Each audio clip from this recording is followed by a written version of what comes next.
Just 40% of Democratic respondents say they'd vote for President Biden if the party's 2024 primary was held today.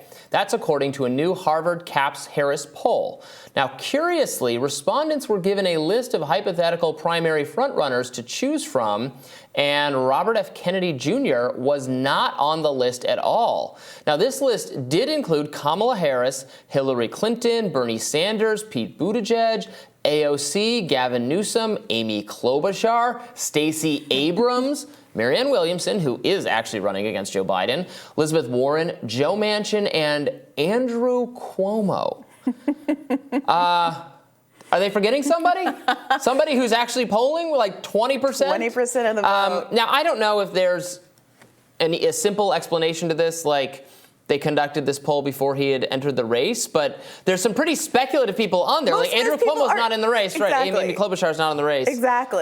So I don't think that's an Abrams? excuse. Stacey Abrams. I mean, Kamala Harris also, to be clear, is Biden's VP, yes. And is very much not running against Joe Biden either. So it's an absurd list. It's hard, and this isn't the first time this has happened, right? We've obviously covered a number of other times in the last month or two that these candidates have even been in play where they have been very visibly left off of lists and left out of articles. They used to always leave my boy Ron Paul off the list back in 2008, even though informally he was polling very high. He was the preferred candidate of veterans, actually, and he was out there saying that he wanted to end all the wars. And Rudy Giuliani would say, like, you're a traitor to our country. And he said, actually, all the people who actually who serve overseas, they agree with me. Yeah. And he was a case of him just getting totally ignored by mainstream. I mean, it's even more galling given the stat we read up top about how many Democratic voters don't actually want to vote for Joe Biden and who are looking for an alternative. I'm telling you, I'm having this conversation over and over again with people who are pretty firmly Democrats. These are not kind of the rebellious, independent, left-leaning Bernie types who wanted to stick it to the system back in 2016 or 2020. Not the me's. I'm talking to older family members and friends who just are not very confident that Biden can win, who are concerned about his mental state, who are concerned about his vitality, who are disappointed by some of the policy choices that he's made. The continued problems at the border, a child just died in custody, who are confronted with the hypocrisy of kids in cages and now nobody cares when Joe Biden's in charge. The oil drilling in Alaska. These are normie Democratic voters who want an alternative. And what we're seeing is increasingly their preferences are trickling out onto mainstream television in a way that cannot be contained despite these sorts of admissions. This was a really interesting panel that I saw recently on Fox News where they asked some voters how much being anti-war was a priority of theirs and who they thought best represented that particular interest. Let's take a look. Maybe makes you a bit different than everybody else on the panel is you're undecided, have in the past been a Democrat, have at times described yourself as a conservative. Here we are 18 months out. As you look at the field for 2024, where do you find yourself gravitating? Well, I definitely want to vote for somebody that's against this war and against future wars, unnecessary wars. I know they're slow walking a war against China. I mean, we've got to control China, but economically, not a kinetic war. But on that note, if that's your number one issue, who do you feel like is addressing it in the way you want to see addressed, this war? Right. Well, right now, Robert Kennedy is the only one speaking against this war. So I'm intrigued. I haven't made up my mind, but I'm intrigued because I want to hear more of this. Not what Biden said this morning, $375 million more. President Trump went through his whole entire tenure with 0 wars, so he should be one of the top candidates to consider as well. He talks a lot about security and keeping Americans safe. He talks a lot about fairness and protecting the American people, so I think he should be the top-of-line candidate to be considered. Okay, we've had a great conversation with this panel throughout the morning. Maybe it makes you Fascinating. It's fascinating. The name keeps coming up. Now, I think what was really interesting about that as well is that particular voter was frustrated with all of the wars. He doesn't want to see us gin up I think he called it a kinetic war, an all-out war with China, nor does he want to see our continued involvement in Russia-Ukraine.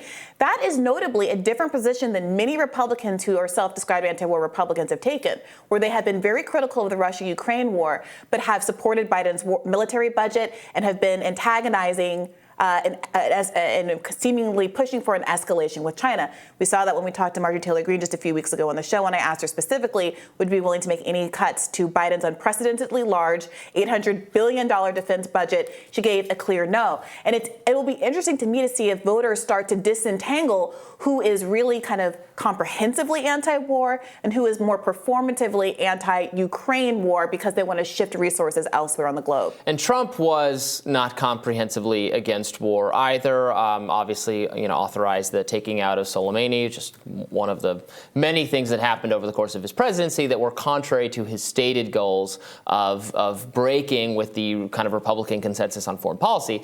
That said, he did vocally break with it in a way that no other Republican candidate would have been bold enough to do, and is now, I think, because of the role he played over the course of his presidency, is the side more associated with a kind of non-interventionism, at least. I mean, Joe Biden's party is, and it didn't have to be like this because Joe Biden actually started his presidency by following through on what Donald Trump had set up, the Afghanistan withdrawal.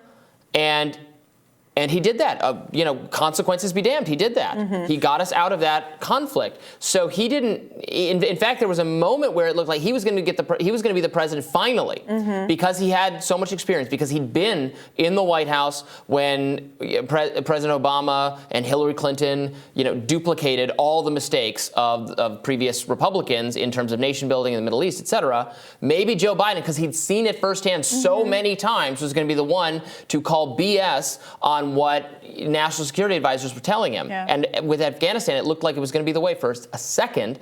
Then with Ukraine, he got rolled just as they always have been into a position of endlessly supporting this resistance to Russian tyranny, don't get us wrong, that is naive about the likelihood of Ukraine ever succeeding, that is open-ended, total commitment to defend them, to give them resources for as long as it takes, no matter what it takes. That kind of unthinking, us versus them mentality, these are the good guys, we're going to prop them up, we're going to support them, we're not going to ask questions beyond that so characterized Republican foreign policy throughout the aughts.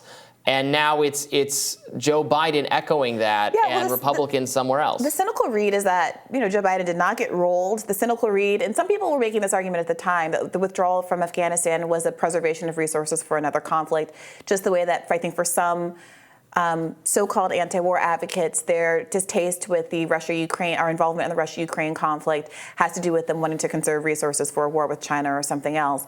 And there are this region.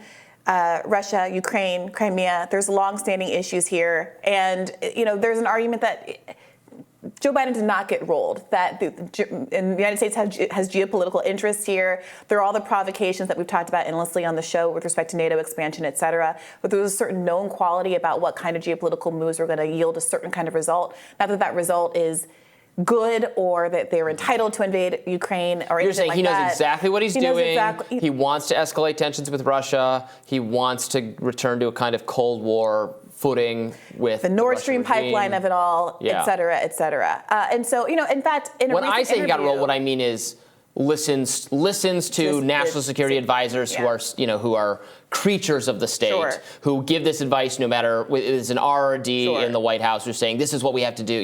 It's beyond party. This is for America. Damn it. I wondered if anyone was going to pick up on this. Actually, in RFK Jr.'s recent interview on Breaking Points, he characterized us as having gotten to the war for the right reasons at first. And I wondered if anybody was going to push back against that and that characterization, which seems to give Joe Biden more credit than I think others might, and others might expect RFK Jr. to give to him as to why we started in this process, getting engaged in this war. All of the machinations that we know from the Victoria Nuland call and our intervention into their civil conflicts, their domestic conflicts, et cetera. Is that really reflective of his understanding of what happened in Ukraine and how this conflict started? Was that just a slip of the tongue? I don't know. But I do think there's clearly a healthy appetite from American voters to hear more from all of these candidates about their perspective on all of the wars that are ongoing and that are potentially coming down the transom. And we're not getting a lot of that specifically from Joe Biden, who again has said there will be no debates so far. And we find out time and time again that everyday Americans do not share the foreign policy views of the elites, of the elite members of both parties, that they are more skeptical, that they're more America first by orientation, that they do tend to see kind of a zero-sum game in terms of resources going elsewhere, not resources being used at home. And the American public soured on Iraq, Afghanistan, all these other things before Vietnam. We can go back to the Democratic Party undone by the Vietnam War because it couldn't just admit the people in charge, at least other Democratic candidates, were eventually starting to court a different path. But RFK Jr. is his family, right? Bobby Kennedy, running to finally have someone be against Vietnam. This very successful challenge to LBJ that causes him to drop out of the race entirely because the people were not where the party was. Yeah. And this dynamic has repeated itself so many times. So interesting to see if that's the case again. Yeah, for sure. More Rising right after this.